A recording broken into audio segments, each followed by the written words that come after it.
តិការដ្ឋាននៃ OBC រវាងយោធាភូមិភាគទី5កម្ពុជា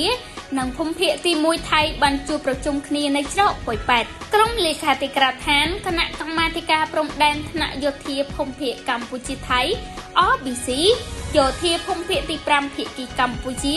និងកងទ័ពភូមិភាគទី1ភាគីថៃបានចាប់ផ្ដើមកិច្ចប្រជុំរបស់ខ្លួននាម៉ោង 2 រសៀលថ្ងៃទី 27 ខែមករានេះនៅច្រកអន្តរជាតិប៉ោយប៉ែតខេត្តបន្ទាយមានជ័យ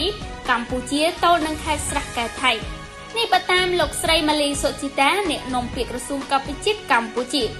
នៅក្នុងសេចក្តីប្រកាសព័ត៌មាននៅរសៀលថ្ងៃអង្គារនេះលោកស្រីម៉ាលីសុជីតាបញ្ជាក់ថាគណៈប្រតិភូក្រុមលេខាធិការរបស់កម្ពុជាដឹកនាំដោយលោកសគីមប៉ាប្រធានក្រុមលេខាធិការ OBC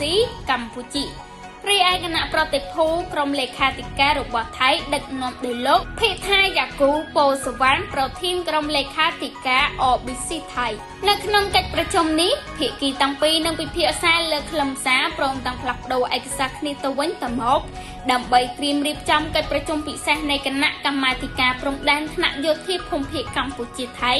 ដែលប្រព្រឹត្តទៅនៅថ្ងៃទី29ខែមករាឆ្នាំ 2026 ខាងមុខអ្នកនាំពាក្យក្រសួងកពិជាតិកម្ពុជាបន្ថែមដូចនេះ